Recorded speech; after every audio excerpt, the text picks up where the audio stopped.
Cloud services. Anyone, what is cloud? Anyone. This is an open question for the group. Is it a piece of software that isn't hosted on your local machine? So it can be on a server sort of somewhere else, and Huh? generally paid for via subscription and by user rather than client. That's great. That's correct. So, like you said, it's like a software that's not hosted with you, right? That would be part of the definition, right? But we can extend that definition a little bit. So, anybody else? Let's have another stab at it. It's an internet-based service wherein we do not. I lost you at the end there, man. Okay, it's Deepak here. What I Hi, Deepak. understand is it's Go. internet-based. It's internet-based service where we do not require any type of software installed on the computer. Whatever we need to do it is on the internet. Wherever we go, whichever the part of the world we are, we can access Yep. it through the cloud. Any type of information we need. We don't need any type of infrastructure or hardware Uh-huh. installations like the Okay. servers. So, I have just one counter question for that. Do Mhm. we really require internet all the time for cloud computing? You can say No. yes. I'll tell you why. Because there are certain softwares which we can use it offline also, Okay. but to go ahead and get it means to be kept in service, we need to once go and access it all over the cloud, so that it gets Okay. activated. Somebody said no as well. I'd like to hear that answer. Do you need internet? As I believe somebody said no. Yeah, that would be me. As far as I understand, for what's been said, we Uh huh. have access to some of the data offline too. Okay. We can keep some data offline too, so that would be like the non-internet part of the cloud. Okay. So one thing is that one thing that really helps understand any concept that we are trying to learn here is that to understand it in a very simple manner, right? You understand it in a way that you can explain it to probably a 5 6 year old kid, right? So what I'm going to do in this session is not to insult anybody here, but like let's discuss it in a way that a 5 year old or 6 year old probably would understand, right? So we are not talking like big terms. We are not talking applications. We are not talking huge servers or anything or internet. To keep matters very simple, for cloud services, what is cloud computing? You have seen it probably 1,000 times. Cloud is just somebody else's computer, right? So the idea here is that when I'm talking about cloud computing, the idea here is that, okay, most people, in order to run their businesses or in order to do anything that they are trying to do in their companies, right, they require servers or they require computers. And why do they require them? They need to do some task, right? To do that task, they require a certain machine, right? And for that machine, they need to keep that machine or that system in their office, let's say. We call this as on premises, right? You must have heard of it by now. So when people are hosting their computers in their own premises, right? The idea is that, okay, I need to pay for the computer, I need to pay to run it, I need to pay to maintain it, right? And I need to know how it runs, right? So what is cloud computing? It's basically a fancy term for remote computing. What is cloud computing? That rather than keeping your computer within your office or within your house or within anything that you own, you can keep this machine somewhere else, right? It could be my machine and I'm giving you guys the access to that machine. So in that case, you don't really have to own any piece of hardware. You don't really need to own or run any kind of machine on your own, right? By yourself. You don't want to do that. So cloud computing, as you guys can see, is basically a combination of two things: remote computing and managed computing. Now, this may seem a little Okay, this may seem a little bit uh, complicated, but it's pretty simple. What is remote computing? This is nothing new. This has been happening since 1970s probably before that as well. What is remote computing? If I have two computers, if I'm using a machine that's not in my office, that's not in front of me, if I am accessing a machine from far away, that's basically remote computing. So the idea of remote computing is that if you have two computers connected across two buildings, right, building A and building B, one computer is in place A, another computer is in place B. What's going to happen if computer A is accessing computer B? This is remote computing. Technically, if you go into it, that's almost the definition of cloud. Cloud is a marketing term. It's just that rather than using your own computer or rather than using a computer or a system that's in your office right in front of you, you are going to use a computer that's probably in Microsoft's data center to do what you're doing, right? So nothing technical about it. It's just remote computing. Now, the second part of the definition is it's managed computing. What is managed computing? Managed is that, okay, most of the people on this call are probably from the sales background, right? So I'm expecting very few people here to have actually have experience in configuring servers or maintaining servers. Probably nobody. Anyone who has had that experience of managing servers? Mm. Actually, I do. I've worked in DevOps for Okay. 3.5 years. Oh, that's great. Yeah. So, like I said, very few people, right? You have some experience in manage. How does managing infrastructure goes, man? Is it a difficult task or is it an easy task? Managing the Um, infrastructure part of it. it's actually very easy if you know what you're doing. Other than the fact that when things go down and you can't figure out what's wrong, it's pretty easy. Like the other than the part is really important, right? That part that when things are That not is pretty much working, 90% of the time that that servers go down and you can't figure out why. Um, and that is the hardest part, I think. at that moment of time, that when you have this thing that okay, service is not working, it's something's wrong, I need to fix it. At that point in time, you will see so many people, they are probably praying that I wish there was somebody else who could do this job, not me. I don't want to do this. You want somebody else to manage stuff when it goes wrong. Okay. Now, cloud computing also includes this functionality called as managed computing, that the service would keep on running, right?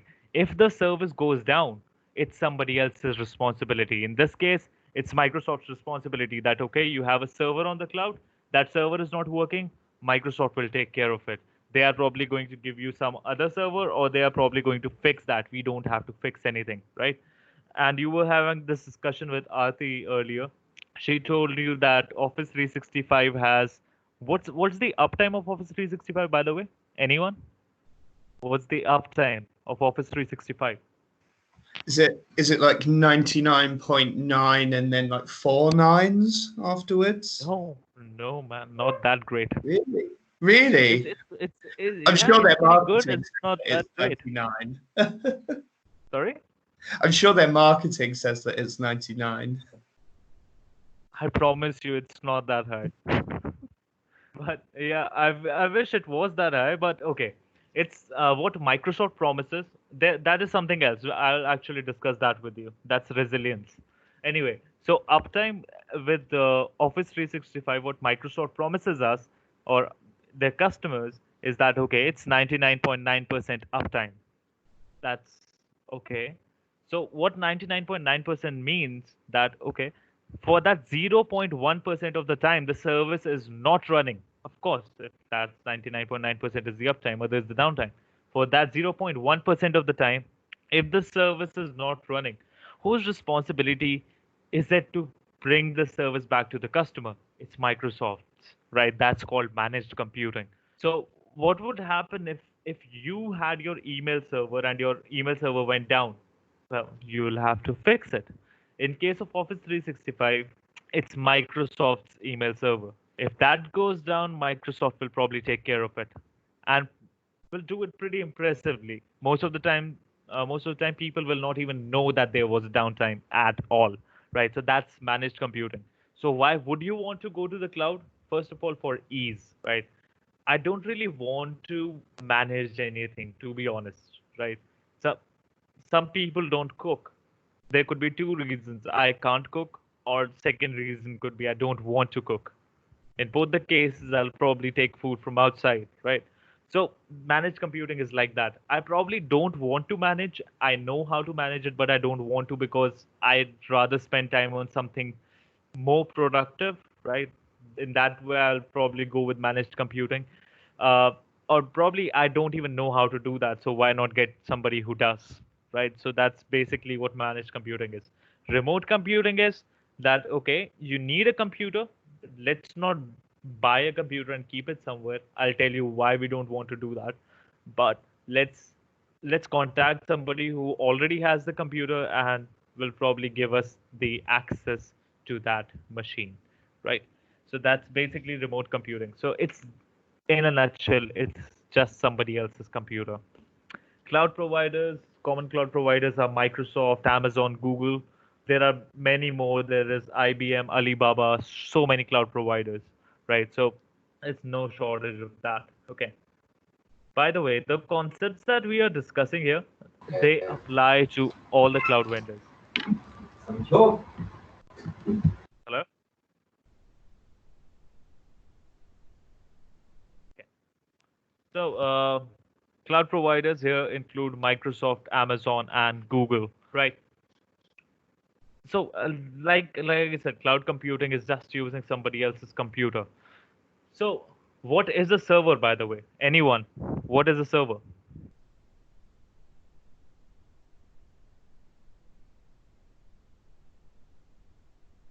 Has anybody here heard of this term, server? If yes, then what it is?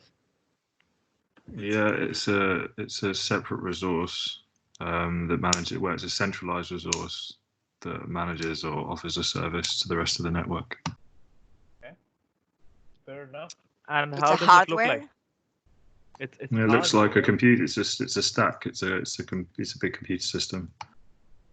It's a big computer system. Probably it might look like a refrigerator, something like that. So it's Just like a big stack. usually black. Yeah. That's the answer I was looking for. It's a big computer. There's a lot of noise actually. I said it's a big computer. Big com- So, Ashish, could you please mute yourself? It's a lot of noise, man. Yeah, I just write it. I said it's a computer which is having good resources. With the like we have a laptop with the nominal configuration, but the server configuration will be having a very good storage, good RAM, and it's a good computing device. I mean, which compute the things very fast. So like we have a calculator, we have a laptop, and we have a server. So that this is That's great. I really like the comparison that Ashish has made in this case. That okay, something is something is a calculator. Something better than that is a laptop or a computer. Something even better than that at processing is a server, right? So that's a pretty good analogy, right? That's a pretty good flow of how things go. Actually, what's a server? Server, if I tackle just the definition of that, that means that something that serves you, something that provides you with service, right? If you focus on the definition for a second here, it does not say how big it is, right? It does not say how powerful it is. It does not tell you that it's black in color, right? So it does not tell you anything about it. It just says that, okay, server is a device that provides you with the services. Server is anything that provides you with services, okay? So just to give you an example, right? An email server would be a computer that's helping everyone or its client computers to receive emails or to send emails, right? That's what the email server is doing. A database server is hosting information for everyone, right? And basically they are providing services, right? Uh, the thing is, let's take a very simple example. Let's say if anybody here in this group takes cell phone and makes it a hotspot, right? And you connect a Wi-Fi hotspot, by the way, if anybody is not familiar with it. If anybody makes their cell phone a Wi-Fi hotspot and multiple people are connecting to it, don't you think that you are the server in that case, or your cell phone is the server in that case? Yes or no? That when you have a mobile phone or a mobile device, anything, yeah. So on that device, you have Yes. just created a Wi-Fi hotspot and multiple people are connected. You're technically providing services. You for them, you are the internet service provider. If I like try to exaggerate the statement a little bit. So technically, your cell phone could be black in color, of course, but it may or may not have like these huge RAM, this huge storage, unbelievable compute power. It does not. It's a cell phone, right? But still, it's providing services. It's still a server to someone. So technically, in order to be a server, there's only one condition. You have to provide service. If you're providing service and you have 2 GBs of RAM, of course you're a server still. If you have 32 gigs of RAM and you're not providing services to anyone but taking the services, technically you're a client, right? A big machine or a big rack by itself does not mean a server, but usually these bigger machines are used to provide the services to multiple people, right? So that's what server is. And by the way, with that definition, who's a client? What's a client? Anybody who's getting those services, anybody who's on the receiving end of the services is a client. Okay. Now, I have a question, right? This is just kind of a thought experiment of sorts. Can a server be a client? Yes or no? Anyone? Can a server be a client? Yes. Yes. How so? If you could explain a little bit, Josh. Joel, my bad. Oh, sorry, that wasn't me that answered. Who answered? Because your Sorry, name. it was me, Peter, here. I was just shooting. Oh, hi, Peter. Okay. So yes, Peter. Can a server be a client? And in what sense could it be a client? I was shooting. I was guessing that if a server is Okay. receiving information from Uh-huh. another server, Okay. Oh yes, then he becomes the client server. Exactly. Yeah, or a server could host lots of different clients, like lots of users' information, and it could then act as multiple clients as well, couldn't it? Of course. But in that case, yes, in that case as well, it will be connected to some other server too. Right? Yeah. So, yeah. so this server and client relationship is just relative, right? If you have an email server that's probably getting an IP address from a DHCP server, that email server is the client now for the DHCP server. For the clients of that email server, for the people who are receiving emails, this email server is the server. So yes, a server can be a client can be a server. These are all, well, we don't really need to get attached to any of these definitions of cloud, remote computing, servers, clients, and we will have other definitions here too. But we have to keep our concepts clear. We don't have to get married to the definitions. That's what I'm trying to say here, right? So when you move to a cloud computing environment, right, you are looking for services, you are expecting them to give you compute services or certain services that you don't want to host on your own environment or in your own environment, right? You want probably Microsoft or Google or Amazon or IBM or some private cloud provider to provide you with the services that you don't want to host or you can't host, right? What are you looking for in this case? Mostly there are some common things that we are all looking for. We're probably looking for compute power.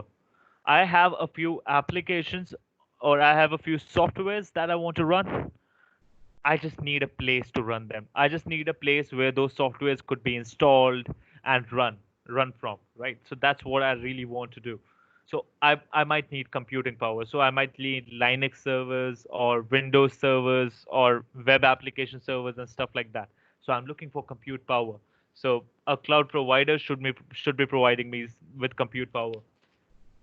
Now, if I had asked this definition, okay, if you just ask any random person what is cloud, any person who is not even remotely related to IT, not even IT sales, what would they say? What is cloud? They'd probably end up giving a definition of cloud storage. They would say, okay, oh, cloud is whatever files I don't host on my own mobile phone. That's cloud. They're not wrong. They're correct. If you are not hosting any files on your computer rather than you're hosting them with Microsoft or with Google, with Apple, that technically is cloud storage. That technically is cloud, but that's a very small part of cloud. That's called cloud storage. So we are looking for storage from Microsoft or from Amazon, from Google, from people like uh, a private cloud provider that's probably near our office, right? So we expect them to give us these services. Other than this, we are looking for networking. Sometimes we want, okay, I have one server that's in my office. I want to connect it to another server that's in cloud, right? And I want this connection to be totally secure. The security has to be somebody else's responsibility. This connection has to be somebody else's responsibility. Who do I contact? I'll probably contact Microsoft. I'll tell them, dude, I need a virtual private network connection or a VPN connection between my computer and the server that's in the cloud. That's just an example. So I'm in this case, I am looking for networking as a service from a cloud provider, right? Then there is analytics here. Analytics is that when you have huge data sets, finding patterns and finding insights from that data becomes increasingly difficult, right? If I give you maybe an Excel sheet of some random data, you'll probably be able to make some sense out of it. But if I give you like 5 terabytes of random data, it's going to be very difficult. You can't do it manually. You'll require a computer, first of all. And most likely, you'll require a computer with really good configuration. So in that case as well, you are going to ask for help from Microsoft or Amazon or Google or anybody who's providing that services or anybody who's willing to do that for us. We are not willing to do all that stuff. Okay. So any doubts or any confusion so far in what we have discussed? Pretty simple, all right? Okay. So moving on. When we are talking about these cloud computing services, right, there are some advantages of going to the cloud.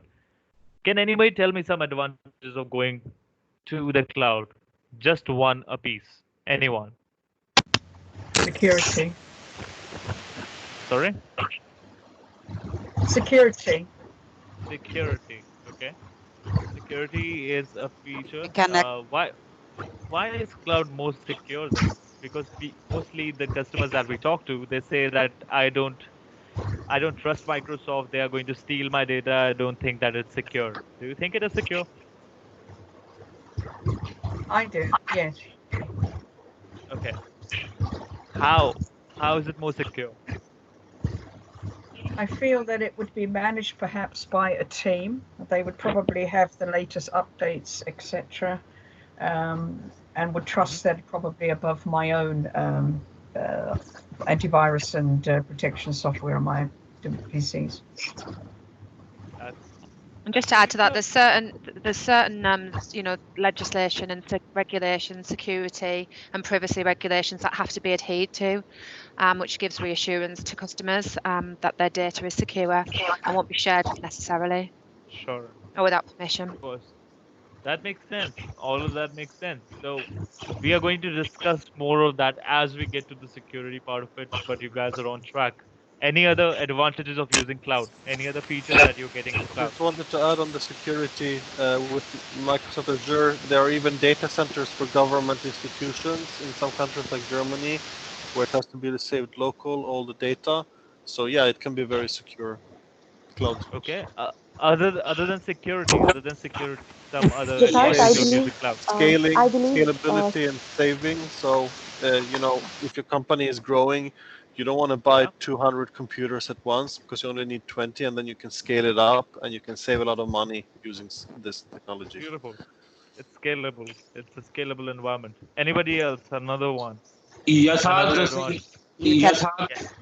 It's Deepak here. If we go on cloud, first of all, the organization saves a lot of money, not only on the hardware part, but on the infrastructure as well as for the maintenance also. Plus, less people would be working on that. Means anyhow, the organization will save a lot of money on that. So you're saying, so we have 3 points so far. We have security, we have scalability, and we are saying that it's kind of cheaper, right? It Anybody is else with cheaper. with another one? Because we'll have a discussion on all of these, by the way. Storage. Another storage. Yeah. There's one more thing. There's one more, which is about the data loss prevention. I'll tell you how. For an example, if there is a server, by any chance there is a fire in that particular server room. Deepak, that's not. I understand where you're going. You're not going towards data loss prevention. You're going towards disaster recovery. We'll get to that. Let's keep it very simple at the moment. Right? Remote Let's access. starting out. Let's keep it very simple. I understand what you're saying in this case. Yes. Somebody said storage. I really need to know what that means. And there's a lot of noise, either from Deepak's side or from Ashish's side. If you No, guys could not from please my mute. side. Not from my Okay. side. Yes, sir. Okay. So yes, somebody was saying storage. Yes, what's that? Yes, it's Melissa here. I was just thinking of, like, in legal terms, with a lot of law firms, they have some very large files, documents, and having that, for example, off their own hard drive servers onto the cloud makes a lot of sense. So that's where I was coming from. Since you already think it is secure, so why not keep files there? Of course, makes sense. Yes. So security and the only reason why somebody would probably move their files towards a cloud solution is when they think that cloud storage is cheaper than actually buying physical storage, right? We'll discuss that as well. Any more points? Anybody else? Yeah, remote access. So being able to access your applications, your data, and everything else in between remotely and across different devices. Okay, remote access, and to be able to access everything else remotely, that totally makes sense, right? You have, rather than remote access, I would use the term, you can have like a global sort of an access, right? Globally, you can remote access, right? You have remote access on the on-prem environments or the data centers that you probably are using. If you are still using any non-cloud environment, you can still remote access that. But yes, that point makes sense that it's ease of remote access. You can access it remotely from any device, from anywhere, from any part of the world, and it's going to work just as smooth as it was working in your office. Right. So let's see some of these points, right? Let's discuss some of these points. First, and there's one thing that Deepak was kind of hinting at is high availability, right? What is high availability is that everybody watches soccer here, football or cricket maybe. So uh, their teams are probably 11 people. 11 people play in a single game, right? So let's assume any of you have a cricket team or any of you have a football team. How many people are you taking to play a match?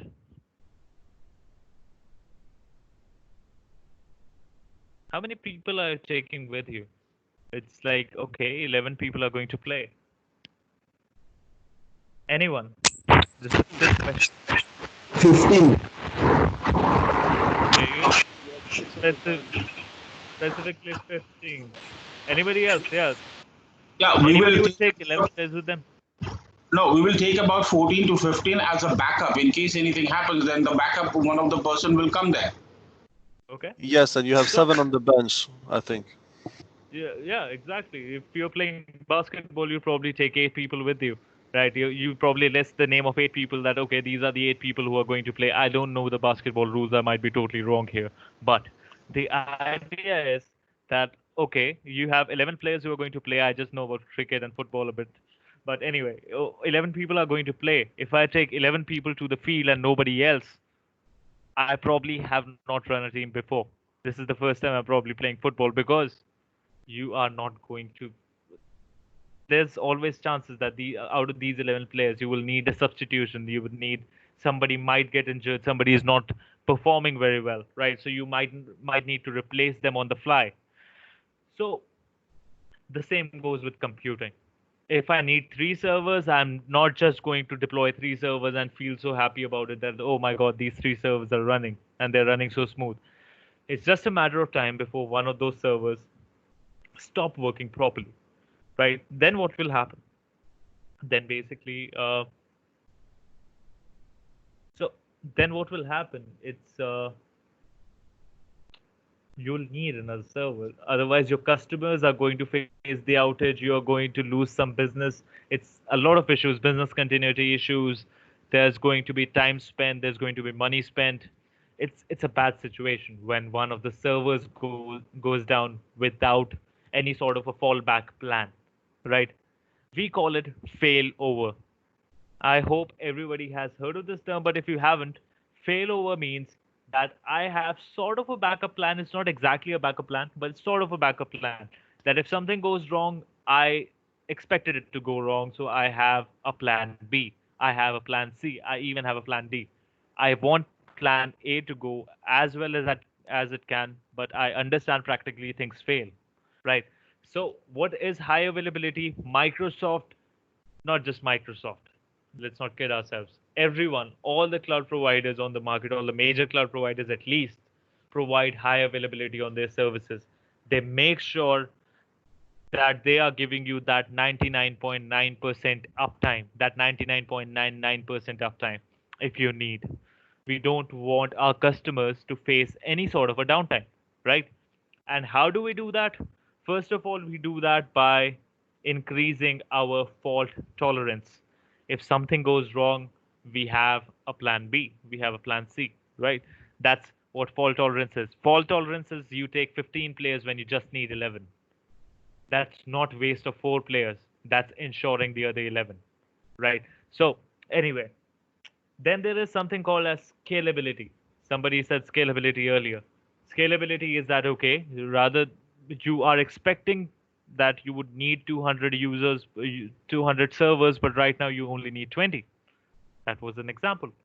So what are you going to do is that you are going to get 20 for now, and when you need 200, you are going to scale your operations up to 200, and just get to 200 like that, right? Can you do that in your on-premises data center? The answer is you can, but it's very difficult. It's not very practical to scale a physical data center. It's not very practical.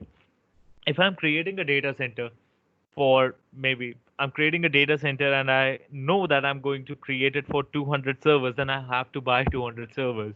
Then using 20 would be stupid, right? So what would be smarter that okay, I'll get a data center for 20 servers, maybe 30 servers, but what if I get a requirement for 200? What will happen then? Well, I'm stuck. I can't do anything. What happens on cloud? In cloud computing, these major cloud companies, these major cloud providers that we were talking about earlier, they don't have 20 servers. They don't have 200 servers. They have thousands, they have probably millions of servers, millions of machines that are ready to be deployed at any instance. You are paying right now for 20 machines, and then you say maybe 10 minutes later that okay, 20 machines are not going to cut it, let's do 200. You can deploy those 200 machines in 7 to 8 minutes tops, right? Because these cloud service providers already have the capacity to do that, right? So scalability is something that we can do with ease on cloud, right? So these are the things that of course make sense. Can anybody think of any example that when would you need scalability in any practical example, real life example? Anyone? Actually, like Amazon and all brands do their online sales. When there are times of high traffic, they need spare service to manage all requests. In those cases, they need highly scalable environments, That's perfect. and they can easily scale it down once the sale is over. That's absolutely perfect, right? Maybe Amazon needs, maybe you're getting like 100 people who are hitting up your website every day. I'm just assuming this number. Let's say 100 people are accessing your website every day.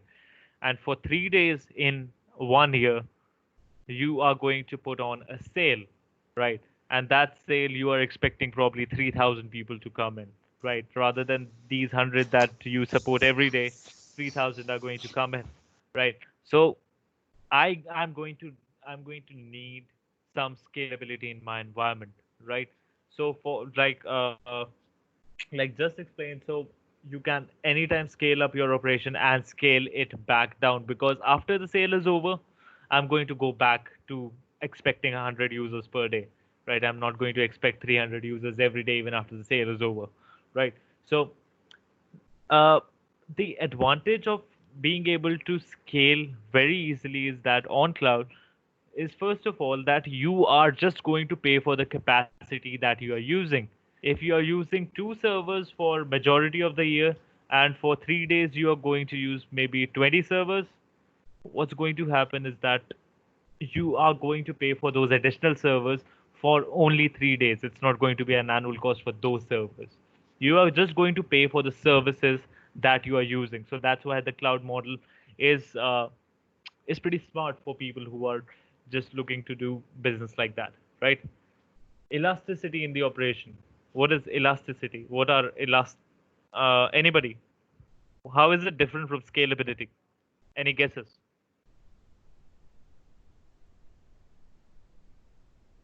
Is scalability like you can? It means that you can sort of go up, and scalability is like you can go up or down, but it's very sort of binary. Elasticity is when you can move dynamically dependent on demand as opposed to supply. Um, You can also add services and delete services as you go. okay. Those are different things actually. Those are different. Let me explain scalability a little bit. Let me go a little deeper into scalability so that the elasticity stands totally away from that, right? Scalability can be scale. You have two types of scalability, by the way. I didn't want to discuss it so early, but let's do it anyway. So there is something called as vertical scalability, vertical scaling, and there's something called as horizontal scaling, right? Vertical means from down to up or up to down. So this is like this whole y-axis of things, right? Is that the y-axis? Yeah, it is the y-axis. Anyway, so vertical scaling is that I have 2 servers. I want to scale them up. Vertical scaling is scaling up and scaling down. Okay. I have a server and I want to scale up. Scaling up would mean that the number of server is going to be one. It's going to still be one server, but I'm going to increase the capacity of that server. Probably if it has 8 GBs of RAM, I'll give it 16 GBs of RAM or 32 GBs of RAM. That's scaling up. Okay. Scaling down would mean if it has 8 GBs of RAM, I'll probably take some RAM out. It's going to be 4 GBs of RAM. That's scaling up and scaling down, also called as vertical scaling. Then there is something called as horizontal scaling, what we were discussing in our example. I have one server, I need to scale out or scale in. Scaling in and scaling out are basically horizontal scaling. I have one server, I require 10 servers for a particular period of time. I will scale out. I will deploy 9 more servers with the similar capacity of my original server, right? So this is scaling out, right? When my job is done, I'll probably scale back in. I'll probably come back to one server, right? So scaling goes both ways. It goes both up and down in a more binary fashion. It can increase on demand as well. So that's all part of scalability itself, right? When I come to elasticity, I use this term majorly for storages and databases. Scalability is a term that goes for servers. Okay, I'm scaling up my operations, I'm scaling down my operations, I'm scaling out my operations, or I'm scaling in my operations. That's scalability. It goes for servers and machines or compute like that. For storage, we use the term elasticity. What is elastic storage? Let's say right now I'm storing 10 GBs of data on my drive. Then I realized that okay, I want to store 20 more GBs of data. So probably let's go to 30, right? And when I don't need so much space, I'll probably come back to 15, right? So for example, if you need to store Uh, if you need to store 20 gigs of data, 20 GBs of data, what size of flash drive would you need to store that? Flash drive, would you need to store 20 GBs of data?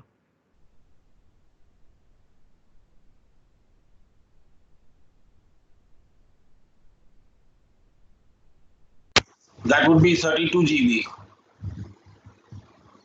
That would be 32 GB. Okay. So for actually keeping 20 GBs of data, you'll have to go over 32 GBs of storage. You see what I'm saying here? That I just needed 20 GBs, right? I have to buy a storage that's 32 because that's what's available on the market. I could get probably a 16 and a 4, but that's kind of going to be too impractical. But anyway, so you can go with that. But when you're on the cloud, right? In cloud storage you can keep your 20 GBs of space, and what Microsoft is going to charge you for is going to be that 20 GBs only.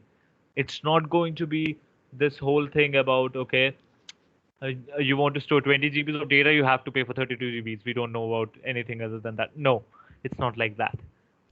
If you want to store 20 GBs, you just pay for 20 GBs. If you want to increase that, probably go to 35, 36 GBs, you just pay for those 35, 36 GBs of the space that you're using. If you come back to maybe 8 GBs of usage, you pay for 8 GBs of usage. So the storage on cloud is pretty elastic, right? So scalability and elasticity, to be honest, they are similar things, right? But elasticity is more used in terms of storage, right? The cloud storages are elastic in nature. That's how the payment goes. Okay. Yes, Simple. Yes. yes, I'm sorry to interrupt you. Just wanted to confirm that you spoke about the charges, right? Yeah. So is it while uploading there is a charge? I know that they're downloading there is a charge, but uploading and No. keeping it as a storage, is there a charge? Uploading is a charge. Keeping is not a charge. Downloading is a very small charge again. Yeah, But that's anyway, I know. we'll get to all of that when we get to storage part, right? We'll get to the details of it, how the charging goes about it. But mostly the charges are of keeping the data.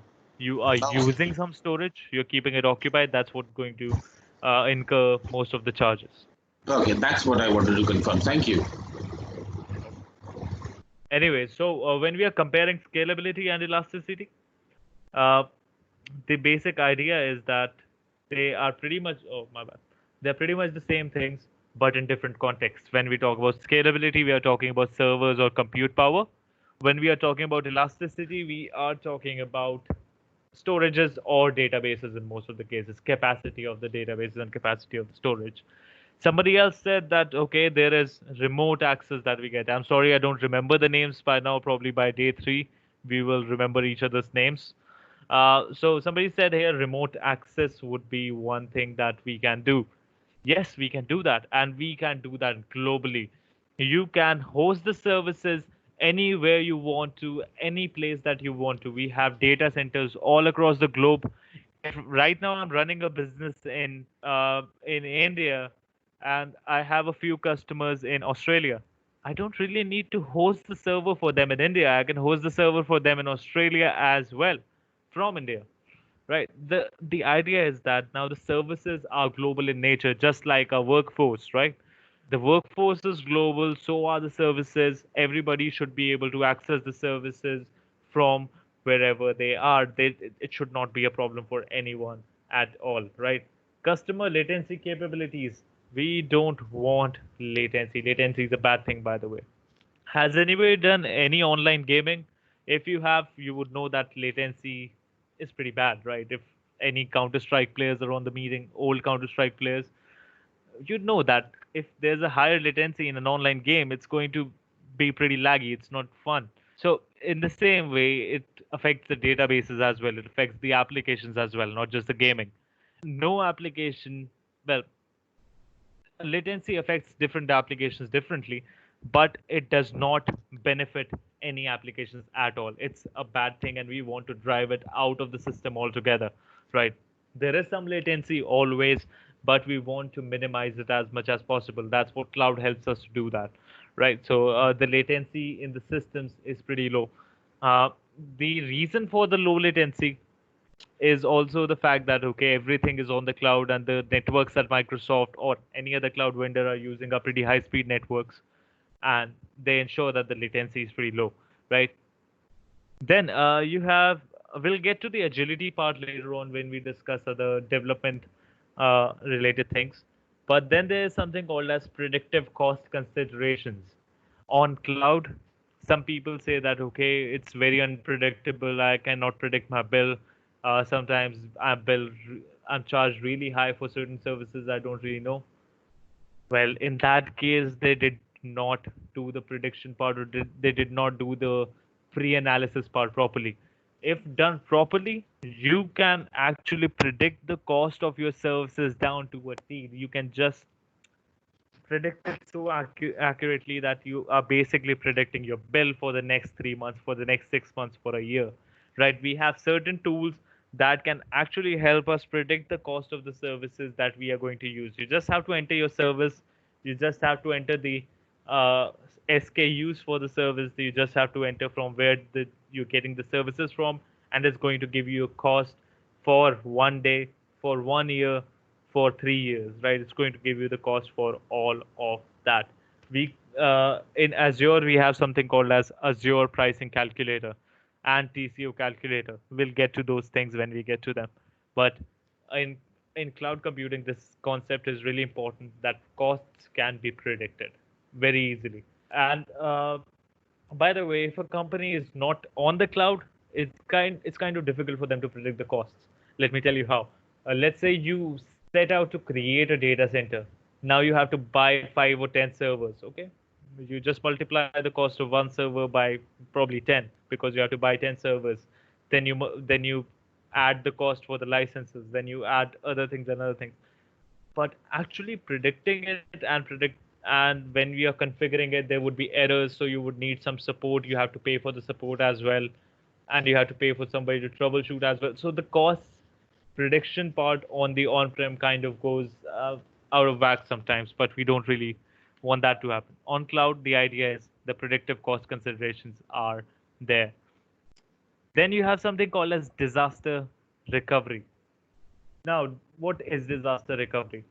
Disaster recovery is slightly different from fault tolerance. Fault tolerance is that if I'm talking about hosting a server in a particular location, in the same location, another server will be hosted, so that if server one goes down, server two is there to have its back, right?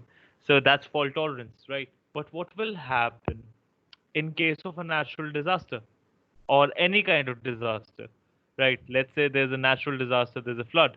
What other disasters could be there? Anyone? Let's say the whole data center cannot work. In what situation would that be? That the whole data center is down? Anyone? Can you tell any situations where that would be the case? The whole data center is down. Or terrorist attack. That's that's pretty extreme, to be honest. Okay. There's an earthquake. Okay. Ashish, is there something wrong with your microphone? I don't know. I think my fan is because of my room fan. I think you're getting some noise. Oh, okay, because there's really a lot of noise. But Okay. anyway, so yeah, like somebody said, like Ashish just said that okay, unfortunately something like a terror attack, or unfortunately some earthquake, and somebody else was saying as well. I could not hear. My bad. It was me. Virus. Yes, Hackers. Things hackers. like that. So Can shut you it down. just they can shut you down. They can shut the whole data center down. Probably in some extreme case, they could shut the whole data center down. That would be really bad. And any other thing that could shut the whole data center down. That could shut the whole region down. Anything else Lack apart of from electricity. Power down. okay, power out in a region, right? We have taken care of that as well. We have like 3 or 4 different vendors in 3 or 4 different power connections in every data center in Microsoft Azure, so that power outage should not be a problem, right? Uh, so there are a lot of things, right? There could be natural disasters, there could be man-made disasters, there could be some political problems like Brexit. Okay, your data cannot move out of the country, something like that. When Brexit happened, I think this happened as well. For multiple countries, there are some compliance issues that happen overnight, and it kind of changes the whole IT landscape in that particular region as well. So these are all disasters. For us, these are disasters. We kind of react to that in a way that, okay, this is, we are going to consider this to be a disaster. What is disaster recovery? Disaster recovery is the fault tolerance is not going to happen just on a very local scale. No, we don't want just local fault tolerance to happen. We want fault tolerance to happen on a whole, let's say, a national scale, or a fault tolerance to happen on a continental scale, or probably on a global level, right? If something goes wrong in my on my servers in United States of America, I should have certain servers that are doing the exact same thing hosted in, well, hosted in North Europe probably. So that the services are still available, right? If the data center goes down or the whole region is out for some unfortunate reason, we still have our servers that are running really far away. So distance is really important in case of disaster recovery. So if there is a disaster, we need to recover from that ASAP as soon as possible. This ASAP could be ranging from a few seconds to a few minutes to a few hours. It can't be a few days, right? So what we want with disaster recovery is that we want the as soon as possible part to happen actually as soon as possible, right? So we want these servers to be ready at all times, no matter where they are. And these servers should be far away from the original servers, right? So that's what disaster recovery is, right? So security part, I think a lot of people explained security part pretty well when we were having these questions, that that security is something that is really, really necessary, and security is something that most people are not good with, and Microsoft is good with. We are going to discuss this in detail in future as well, but these are the key concepts that we are going to, well, first of all, we need to be convinced about them. Until we are convinced, we won't be able to convince anybody else about them. So we need to get convinced about these first. That's my duty to make you guys, to convince you guys. But anyway, by the way, somebody said the cloud is cheaper.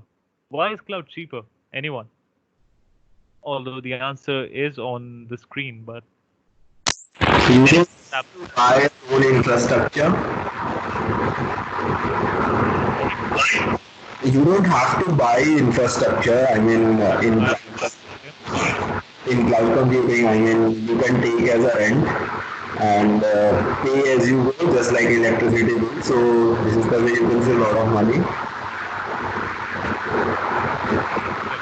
So basically, when we are talking about the cost considerations for cloud, of course, one of the reasons is that I don't have to buy a lot of infrastructure, right? But there's another reason for that. First of all, if I am hosting, if I'm running a server on my, when I say on-prem, by the way, from now on, I will just use the term on-prem and not explain what that means. On-prem means that your servers, or anything that your servers, your networking and stuff like that, all of that is in your data center within your office, right? So first of all, to host the servers on my data center, to host the servers on-prem, right, and to host the server on the cloud, these are the two situations.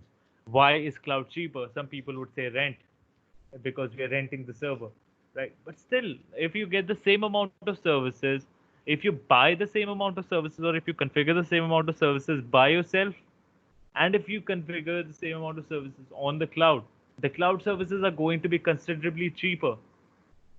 Why is that? Why are the cloud services going to be considerably cheaper?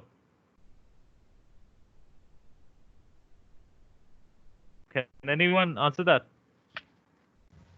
My question, it may be wrong, is it to do with the license fees for them that you don't have to pay?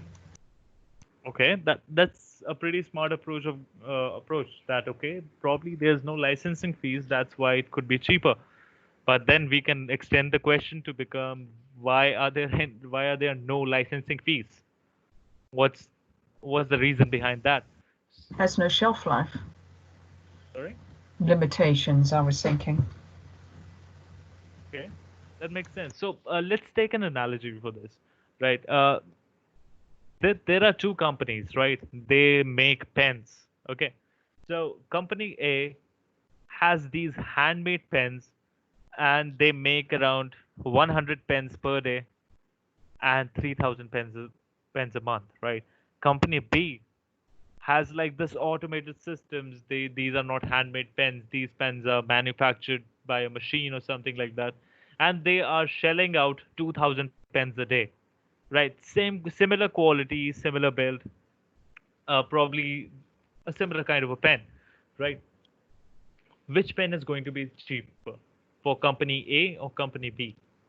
When that pen comes to the market, which pen is going to be slightly cheaper? B. B. Automated Why is one, that? yeah. Why is that, Melissa? I think I'm thinking of the overall costs, the number that the 2,000 that they're churning out per day, as opposed Yeah. to when you think of costs of involved with a limited amount. I'm just trying to think in layman terms. Sorry. I That's also just think, possible. yeah, higher bulk would be cheaper than smaller. Of course, that makes total sense. When you do something in bulk, right, you're not very concerned with profit per unit, right? Because you're making so many units, so the profit per unit or the profit per pen in this case can be really low, can be probably a few cents, right? But the other business, in order for them to continue to be, or in order to pay for the employees, or in order to pay for to keep the business up and running, they need to have a higher markup price for their pens, right? So the pen would eventually become more expensive, right? So the idea is that if a company or if an organization or if a supplier is doing something in bulk, that's going to be cheaper, right? So if you buy anything in bulk, if you go to a shopping mall or if you go to a grocery mart, if you get like 20 items, those items are going to be cheaper per piece, right? Why is that? Because when we do anything in bulk, the per price cost comes down. Now, why are we discussing grocery shopping here? Is that cloud computing is no different, right? If I'm going to host three servers, I'm just going to host three servers. I'm going to buy these three servers. It's like creating 100 pens in a day. That's very small. That's a real small number, right? But what Microsoft have is they have thousands and thousands of servers running all the time. We are going to access one of those servers. The profit margin they have to keep, or the markup they have to keep per machine, is going to be very low, because the cost for them per machine was pretty low, because they are doing everything in bulk, right? That's why getting services from the cloud are cheaper. That's why Netflix is only a few dollars a month, while you try to purchase these movies, it's going to be very expensive, right? This whole idea is called the economies of scale, right? Economies of scale is that when I'm operating at a larger scale, I'm going to be able to reduce costs and gain efficiency in producing or in providing those services. These cloud providers are huge businesses, therefore they can save money, and this actual saving money and this low cost of the services are going to benefit the customers going forward. Anybody has any confusions or any doubts so far, or anything you want to add?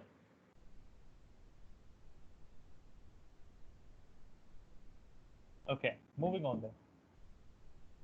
So, have you guys heard of these two things, capex and opex? If yes, can anybody explain that?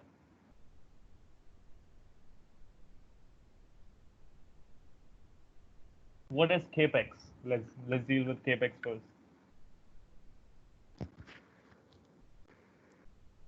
Is somebody volunteering, or should I Yeah, ask? it's capital expenditure that a business has. So these are all the things that you'd need to pay for in terms of the office space, for example, physical office space, and any infrastructure that goes into setting up the business. it tends to be kind of high upfront costs, as you've got an outlay when you first start a business, especially, and you're not going to get a return on investment of that until further down the line. That's pretty much perfect, right?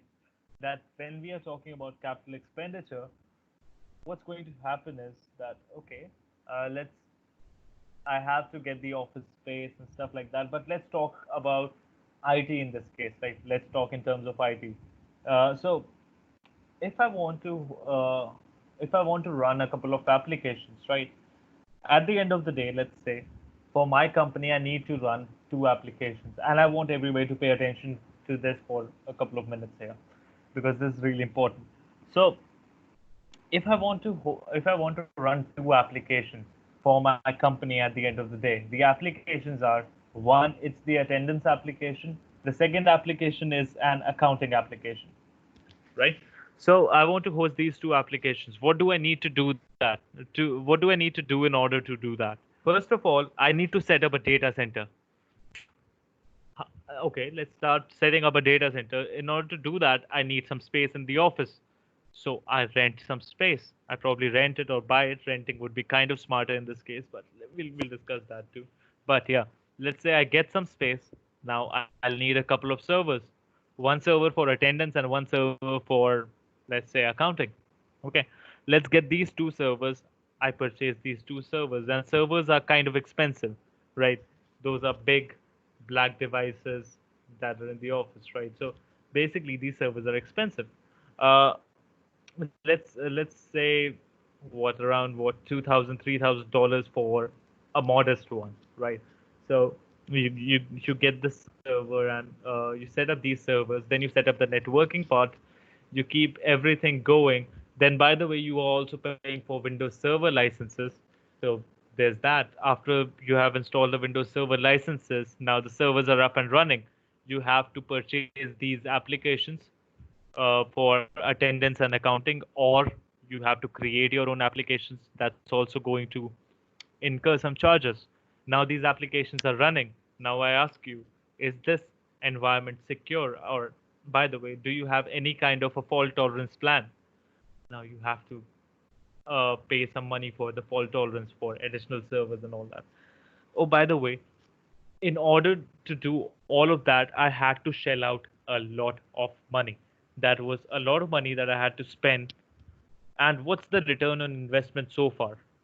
Let's say this is T0, right? At T0, what is the return on investment? It's absolutely nothing. And how much have I spent? Well, a lot. I spent on all of these things. What I spent on before I started getting any return on investment just to build the infrastructure, just it's called the capital expenditure. When I'm preparing any kind of an on-premises environment, I'm spending way too much money on the on-prem. I'm spending way too much capital. I'm spending way too much money on the capital, right? So this is all the capital expenditure that we have, right? What happens when we are moving towards the cloud? What's When we are talking about cloud computing, that okay, let's move to the cloud. I don't have to pay for a data center. I don't have to pay for purchasing a server. I don't have to pay for it setting up. By the way, I don't even have to pay for the licenses. We'll get to that part too. But the thing is, when we are moving to the cloud, the capital expenditure reduces greatly. The upfront payment goes out of the picture, right? So what I want to do at the end of the day, I want to do one thing with capital expenditure. Do I want to reduce it? Of course, I want to reduce it. To what extent? Well, an ideal situation would be capital expenditure was zero, right? Zero capital expenditure would be an ideal situation. That okay, I'm starting out with cloud. I've not paid anything. I'm just going for the services for what I'm using. I'm going to get a return on that. That's going to be a very low capital expenditure. That's going to be near zero capital expenditure. So that's what I'm looking at, right? By the way, what is operational expenditure? Now I have a data center, and this data center is up and running. Okay, it is up and running, but I have to pay a monthly charge for, well, electricity. I Yeah. have to pay a monthly rent for the data center. I have to pay the salaries of the people who are working there, right? Mhm. I have to pay for the AMC. By the way, who AMC is just this annual support, right? So annual maintenance and support and stuff like that. So I have to pay so much, and in the mean, so this is all operational expenditure that will happen month after month after month, probably after a year, probably after a year. So the idea here is the operational expenditure is also very high when I'm talking about this on-premises environment. What I want to do with on-prem environment when I move to cloud is, first of all, I think Deepak said this earlier, that when you have a cloud environment, you don't have to hire so many people. If there were like 20 people managing your data center earlier, now when you move to the cloud and everything else is being managed by Microsoft, you'll probably need 5 people only. You're saving the monthly cost of those people who were working in your data center, so that reduces the OPEX. The electricity is not your electricity. The electricity is from Microsoft. That's the OPEX part, right? To run the servers. The maintenance of the servers is Microsoft's responsibility. There is no upfront cost. We are going with pay as you go model, right? What do I want to do with capital expenditure? I'm just repeating that. I want to bring it so low that it is zero, right? I just want to bring it as close to zero as possible. What do I want to do with the operational expenditure? I want to keep it as less as possible. Now, this cannot be zero. Not in cloud, not on on-premises. Operational expenditure cannot be zero. To keep the services running, in Microsoft Azure, we have these either these monthly subscription payments, or I can do a yearly payment, or I can do 3 years.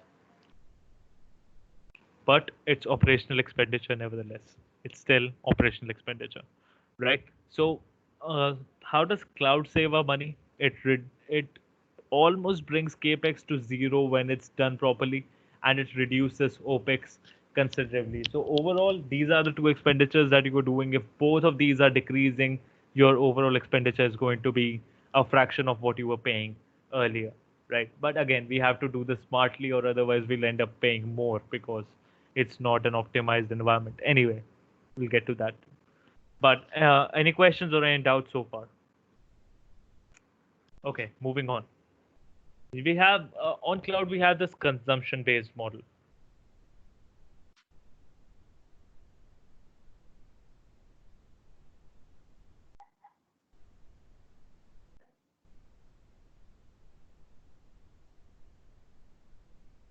So let's start again, right? So we were just discussing capex and opex, and in cloud environment, both these things come down, right? Capex is less, opex is less. So overall, the cost of any kind of cloud, any kind of operation moving to the cloud, the cost becomes really low, right?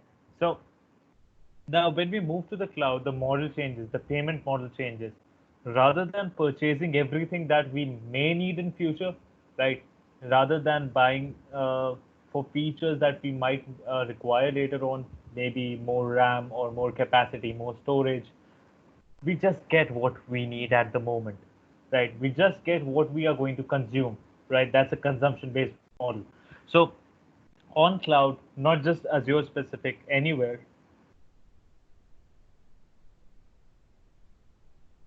Hello. So not just cloud specific, anywhere, there are no upfront costs. There's no need to purchase or manage any kind of infrastructure.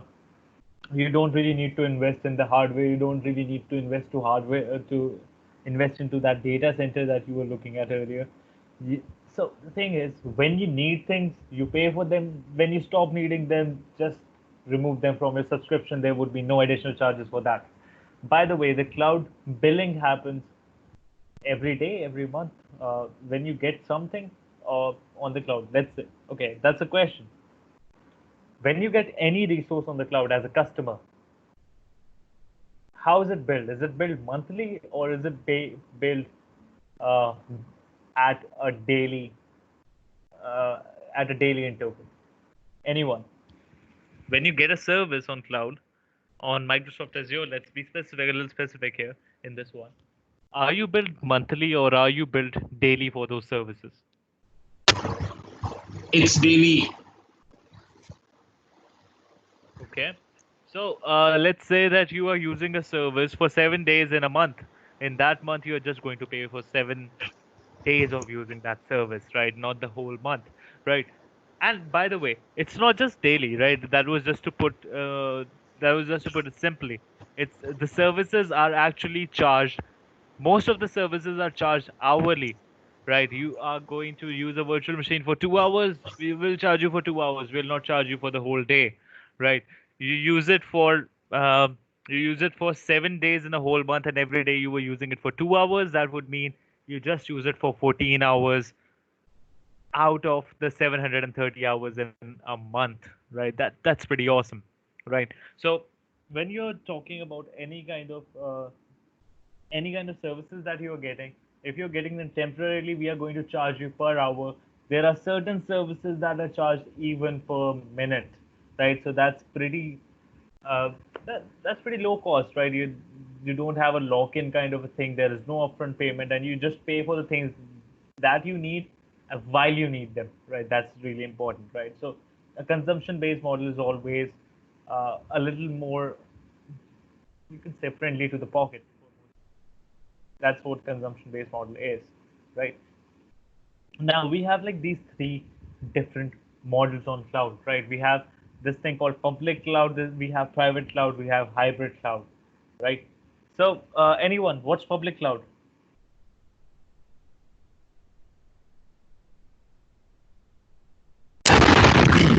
A server which is shared by the different employees or person or the companies, that is called a public cloud.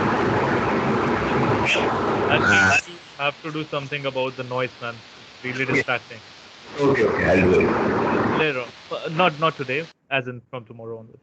Anyway, so the idea is that okay, the public cloud is the services that people can access kind of publicly. That's what the name suggests. Anybody else wants to chip in into that? Yeah, Deepa. You would usually find like a public cloud situation where you might, be going to a coffee shop or a hotel or something like that. It might not be protected as well. Is that a correct interpretation? Could you You please might not have repeat to. that because I Yeah. missed a little bit of that. So I'm thinking about on kind of on a personal level, if you're out and about and you're using a public cloud service, you might be in a hotel, for example, or a coffee shop or a bar. You may not have to put in a password to be able to access to get onto the services. Are you comparing public cloud with public Wi-Fi? Right. Sorry. Yes, I am. Sorry. Okay, it's like Amazon the So, servers that we correct. Like sorry? Samsung Cloud Services, Amazon Cloud Services, AWS. These are for public, wherein they can go ahead and store anyone. For an example, I have a Samsung phone, right? And I use their cloud services for my storage. And it's not only me, but public over across the world are doing the same thing. Okay, that makes sense. So using like Apple storage, things like that, the Apple Cloud, yeah. Correct. Actually, when we are talking about public cloud, the idea is that you are getting cloud services from someone. I don't know from whom you're getting the services from, but uh, anybody can get services from that provider, right? Provided that you're giving them money, right? You can get the services from them, right? The example would be, just to put it very simply, right? The example would be getting services from Microsoft Azure. There is no limitation that okay, these particular people cannot get any services from Microsoft Azure, and these people can. No, anybody who's willing to pay money to Microsoft can get services from Microsoft Azure, right? Anybody who's willing to pay money to AWS can get services from Amazon. Uh, same goes with Google. Same goes with every public cloud provider because that's what public cloud is. It's available to the public, given that the public is paying them. Right. The minimum criteria of hosting anything on the cloud or minimum criteria for using the cloud is that you're paying them the money. That's barely any criteria at all, right? Anybody who has the money would be hosting their services. And by the way, that does not mean that it is not secure. Every person who's getting services from these cloud providers, it's the responsibility of the cloud service provider to make sure that, let's say, data from person A is not visible to person B, to person C. And not just that, it's not even visible to the cloud service provider themselves. Nobody else can look into the data, nobody else can make sense of the data other than the person who owns it. When you put the data on Microsoft Azure is not the owner of your data. They are just hosting it, they're just the host, right? So that's basically public cloud. Anybody in the world just have to pay a small amount of money, and yeah, you're in. That's public cloud. Okay. Are you guys familiar with Maiden yet? They would have given you a tour of this portal called Maiden, probably on the first day. Did they or not? Yes, we have. Okay. Yes, Yata, we have. Just wanted to make sure that all of us are on the same page. So they showed you the Maiden, right? The way to log into Maiden, the way to log into Maiden is to put in your Denave ID or what your Denave email ID is, and then you will have sort of a password, right?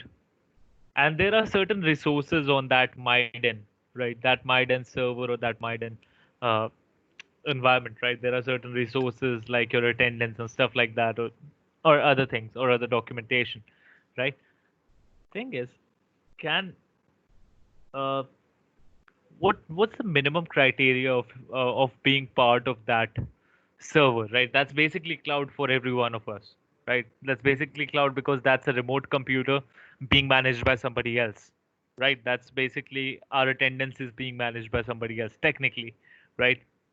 But the thing is, can anybody else? Uh, what's the minimum criteria of having a Denave ID or being part of that MyDen server? What's the minimum Yeah, criteria? Yes, I Julie was was just saying going to say something. it has to be a, obviously to have access, it would be a certain domain name, wouldn't it? So like Danae, for example, and the only way you're going to get that is being an employee of that organization. Of course. So it'd be able to restrict who can actually access, or with public, as you mentioned, pay your money, and you've got access to the services. With private, I imagine it's more on the corporate side, and the only way you're permitted to have access is through a particular domain name or password or username or whatever they give Or you. you should be part of that organization. Now you just can't pay a certain amount of money. You just can't pay a certain amount of money and expect people of the name to maybe create an ID for you. If you know some people, that would be great, right? That okay, I'm going to pay you well $200. Could you please create a domain name for me for? Then no, it's not going to work like that. It's not Yeah. that simple, right? There are criterions that are more intricate and that are more detailed than just a simple payment of money, right? So when you're getting cloud services from somebody, that it's kind of exclusive to you, exclusive being the important word here. It's exclusive to you, or it's exclusive to a certain set of users, that only those people can use those cloud services, or only those people can be given the cloud services. That is called a private cloud. So private cloud is basically, well, technologically, it's exactly the same as public cloud. It's managed computing and it's remote computing is exactly the same. But the criteria to be a part of a private cloud can be a little more than the criteria for the public cloud, because there is no criteria for being part of a public cloud other than the payment of money, right? In case of private cloud, it could require some memberships. It could require some previous contractual obligations, right? But uh, but technologically, both of them are the same things. You can actually, I would suggest you guys one thing. Don't Google all these definitions a bit too much. Public cloud, private cloud, and hybrid cloud. There's one specific reason. For the first 5, 6 pages, for the first 5, 6 websites, you're going to see different definitions altogether, right? There's no fixed definition of all these things, right? And there's no need to get married to any definition as of such, right? The idea is that there is no fixed criteria for being part of a public cloud. Public means that it's available to public, right? If there's a sense of exclusivity involved, that becomes a private cloud. technologically there is absolutely zero difference, right? Technologically, for the end user, there's absolute zero difference. Keep that in mind. That's really important, and that's really going to help you remember for a longer time.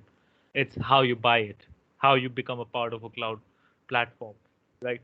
So that's basically what it is. Have you guys heard of hybrid cloud, by the way? Anyone? Yes. Is that when an organization might have some part of an application either stored on their own infrastructure or infrastructure provided by the cloud provider, which is dedicated to them, but they will also use part of that public infrastructure as well for flexibility or ease of use? Okay, that makes sense. Anybody wants to chip in? Anybody else wants to chip into that? Okay. So basically, when we are talking about hybrid cloud, what does that mean? Hybrid cloud is, as we studied in school or maybe some people in college, hybrid is a combination, right? It's not a combination of public and private cloud, first of all, right? It can be a combination of on-prem and cloud. If any customer or anybody is combining their on-prem with cloud, right? I have a few services that are running in the on-prem, a few services that are running in cloud. That cloud could be public cloud or private cloud, anything. That's called a hybrid infrastructure, right? Most of the companies, most of the customers who move to the cloud, they are not moving towards a public cloud. At the end of the day, they're still going to keep something on their on-prem environment. Okay, so what's going to happen in this case is that okay, they are going to keep some of the things on their on-prem, and they are going to get some of the services from the cloud itself, from the public cloud in the case of Azure, from private cloud in case of a private cloud provider that they have a contractual agreement with. So the thing is, the basic idea is that when you're talking about hybrid cloud, it's just that a combination of on-prem and cloud in most of the cases, right? We were discussing, you guys probably know about this Office 365 thing now, right? If there's a company that has an Office 365 subscription, that means that they are getting all their productivity, all their emailing, and all their stuff like that from Microsoft, right? But they can still host some of their applications on-prem, right? Some applications other than Office. So that would basically be an example of private cloud. Oh, my bad. That would basically be an example of a hybrid cloud. But the point of this discussion is so that if you guys don't get stuck onto the definitions and are not able to move forward. The point of this is to make clear in your heads it's all the same. Public cloud, private cloud, hybrid cloud, it's all the same. It's just cloud computing, right? It's just basic smaller variations in how things work. At the end of the day, for the end user, they're all the same. It's all cloud. The users don't know where the service is coming from. That's pretty much it, right? So I'm pretty sure you guys must have heard of these IaaS, PaaS, and SaaS stuff. Anybody wants to explain what's IaaS? Infrastructure as a service. Yeah, that's the full form. Yep. So What is IaaS?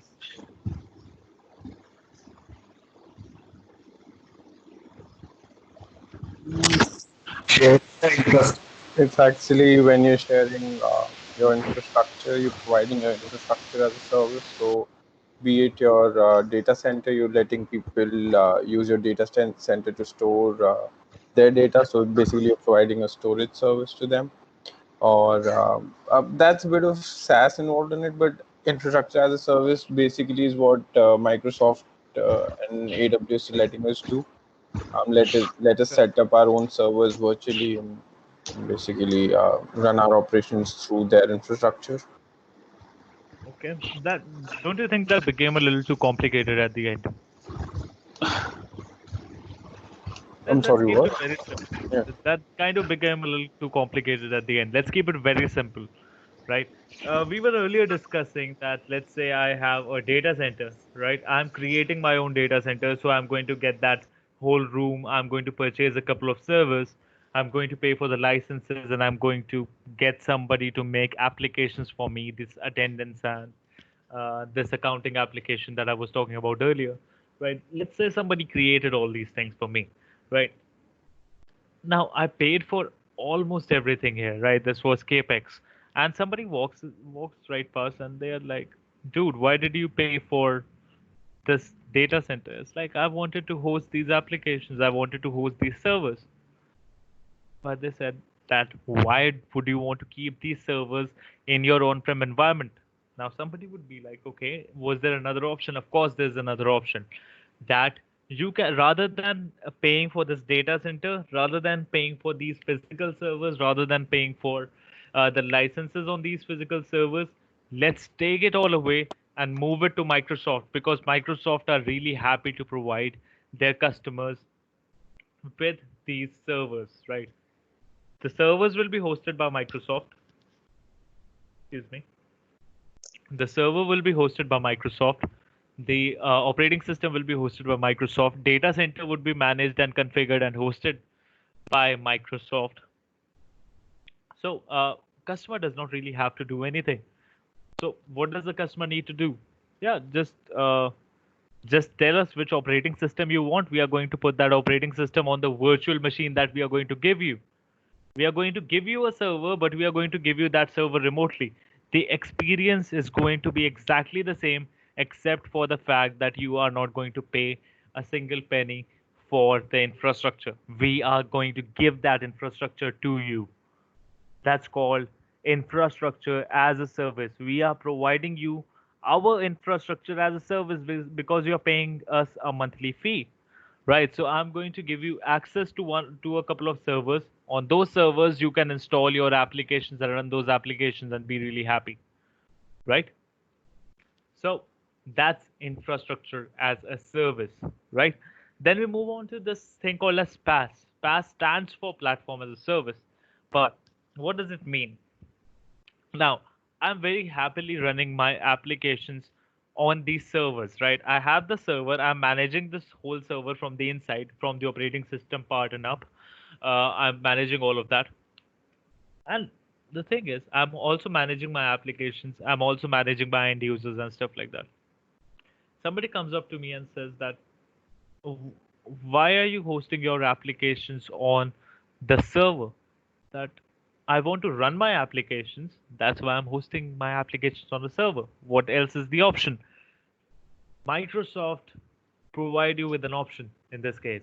The option is that, dude, you don't really need to host your application on a server. We are going to take care of everything that's inside of the server, everything that's outside of the server, the whole data center. Also, you just need to give us your application and we are going to host them for you.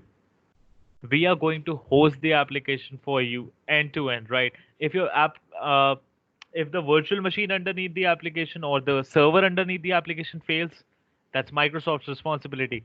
If the network fails, that's Microsoft's responsibility. If the data center fails, that's Microsoft's responsibility. Only thing that you are responsible for are the two applications that you are hosting with Microsoft, that your applications are okay. If there's a flaw in the application code itself, that's not Microsoft's responsibility. That's again your responsibility. That's called. So what are Microsoft doing in this case? They are giving you a platform to host the application and to create the applications. They're giving you a platform to do that. So this is called platform as a service. An example of this would be app services, right? We'll get to app services too when we discuss the products later on. Okay, so that's called application services. That's PaaS, platform as a service, right? So now what you're doing, you just have your two applications, which by the way you purchased from someone, or by the way you had someone create for you, right? Maybe a developer or someone, right? Now somebody walks up to me and says that, why are you running these applications in the app service environment? That is the only way, right? It's nothing simpler. Now, the next question would be, do you think, now this is a really important question. Do you think that the application service that you have, right? Oh, my bad. Okay, forget the last 10 seconds. If somebody asks me, do you think that the applications you have, in this case, attendance application and accounting application, are these the best attendance and accounting application in the world? What would be your answer? Are these the best accounting and attendance applications in the world that I'm using?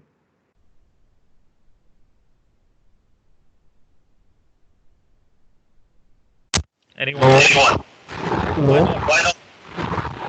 but like different options must be available. I mean, it depends on the what you call your user usability. How can you say Depends on the that? usability. Okay. How, how So, can you say that anything is perfect? okay. Yes. How can we say that something is perfect? That's great. So, basically, that what you are comparing is, in this case, you have an attendance and an accounting application. You probably paid a development firm certain amount of money to create the applications for you, right? Now, these were like really small firms, and they maybe charged you about like what, uh, around 10,000, $15,000 per application, right? Now, let me put this into perspective. Is this accounting application better than Tally as far as like the overall? I'm just taking a very generic example. Most likely it's not the best accounting application in the world. Most likely the application developer that you got the application from does not have the best support. Most likely they don't have the best coverage over the platforms, right? Most likely their application does not run everywhere. Answer to these questions could be yeah, they do, but of course it could be, most likely it's going to be a no, no, not really. It's a very small firm that created the application. The support is going to be pretty limited. So I know that this is not the best application in the world. So what can I do? Instead, I can subscribe for something called as Tally on Cloud. What is Tally on Cloud?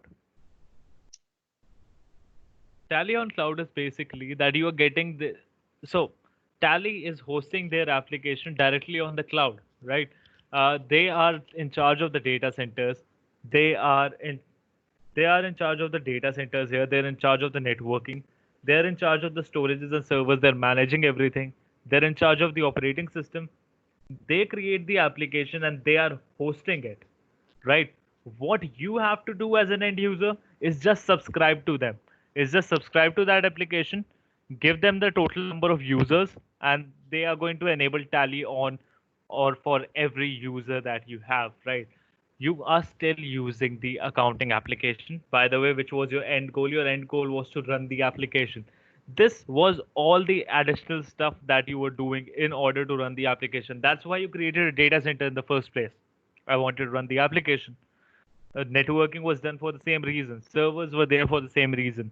Operating systems were there for the same reason. Why? Because I had to run my applications. Now, somebody else is hosting it and running it for you and giving you access of that application at $10 per user per month.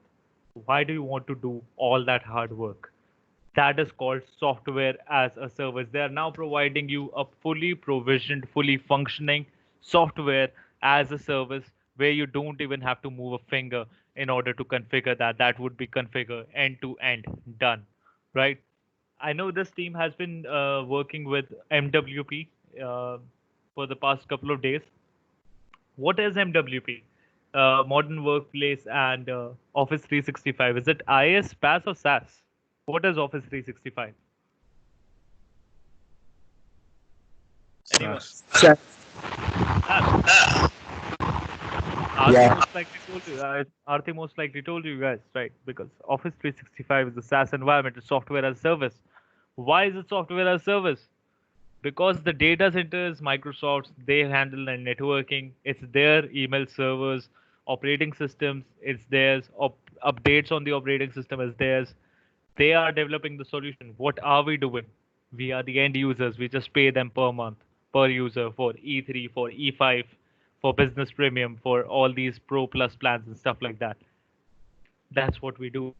We pay them a a monthly charge or we pay them a yearly charge per user, right? So that we can just run their application at the end of the day, right? Any other examples? Can anybody give any other example of a PaaS? Oh, my bad. Of a SaaS application?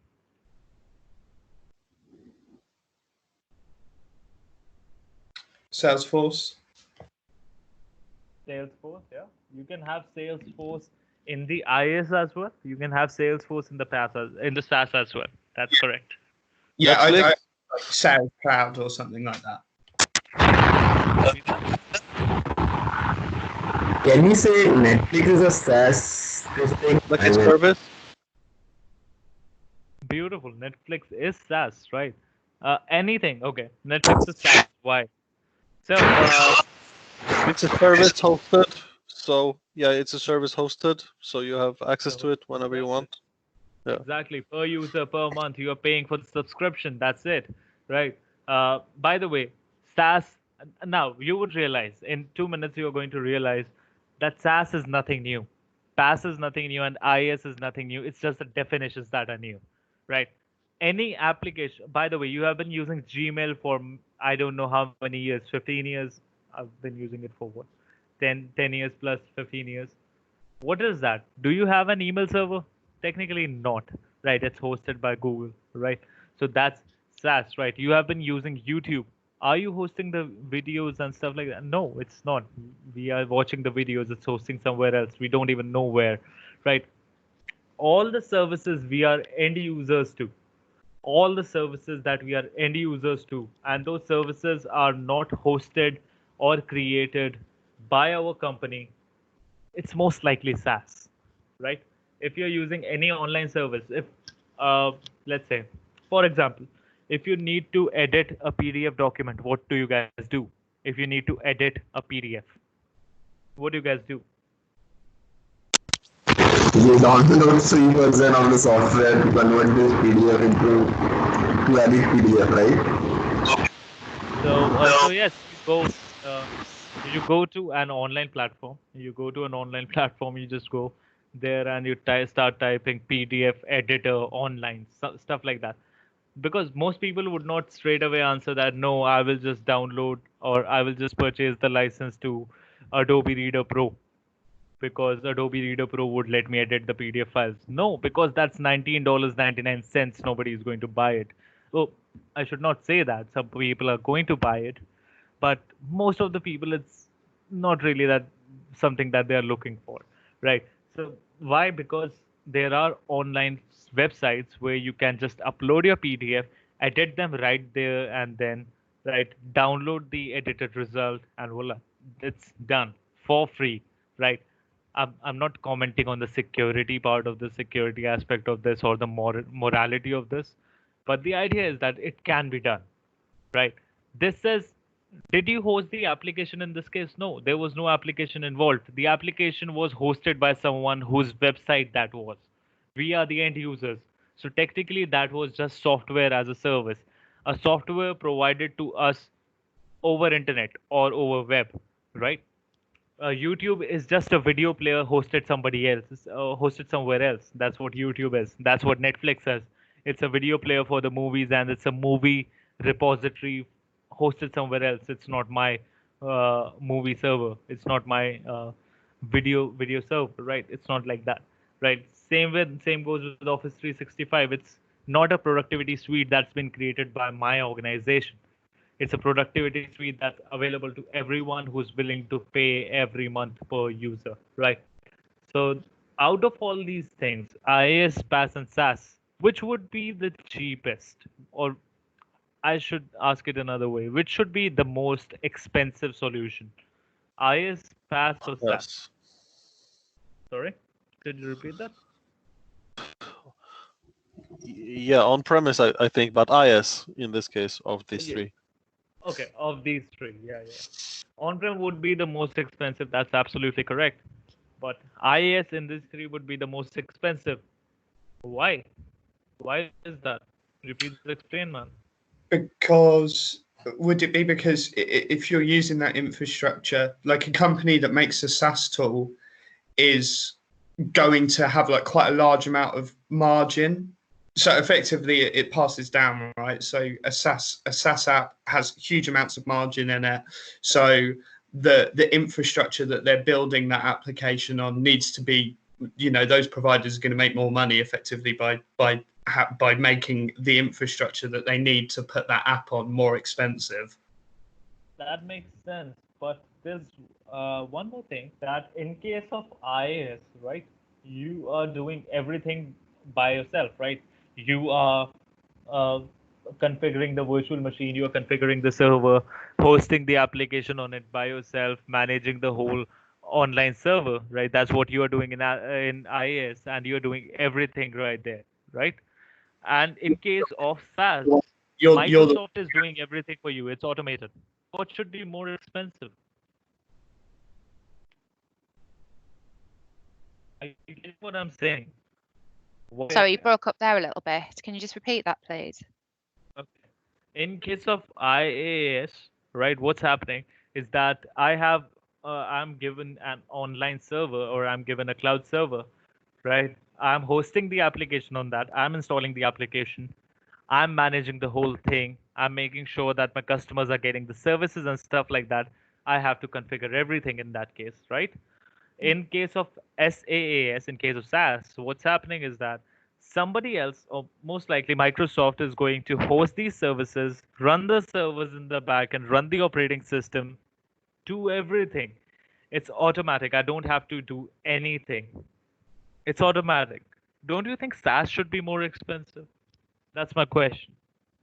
Well, it's the economies of scale, isn't it, that we were talking about earlier, I suppose, in terms of cost. Does everyone agree with that answer? Yes, it's a bulk. That's amazing. So it's absolutely correct. The idea is that in case of IaaS, what's happening is that it's first of all, let me clarify this one thing. We on cloud, we are not paying for comfort, we are paying for control. Now keep this in your mind. Wherever you have more control, you are paying more. In case of IaaS, you have control over everything. In case of IaaS, you have control over, okay, how my networking is going to be, which data center I'm choosing, what servers I'm going to use, what's going to be the operating system on that, how am I going to install the applications, how many applications I install. All of these are my decisions. I have full control over the situation. IaaS becomes more expensive because everyone is given one or two dedicated servers, dedicated uh, cloud servers, right? In case of SaaS, there's no such thing. Everything else, everything is being taken care of by the provider, right? They take care of the operating system, the machines, and stuff like that, and they are doing it at a massive, massive scale. So it kind of becomes an economy of scale as well, but it kind of becomes the fact that you are not controlling anything. So it's up to them. They can use a smaller number of machines to dedicatedly work for a larger number of people, so that because the whole operation becomes much more, I should say, economical. Does that make sense? Yes. Okay, that's great. So yeah, so these are the three basic services that we are looking at: IaaS, PaaS, and SaaS.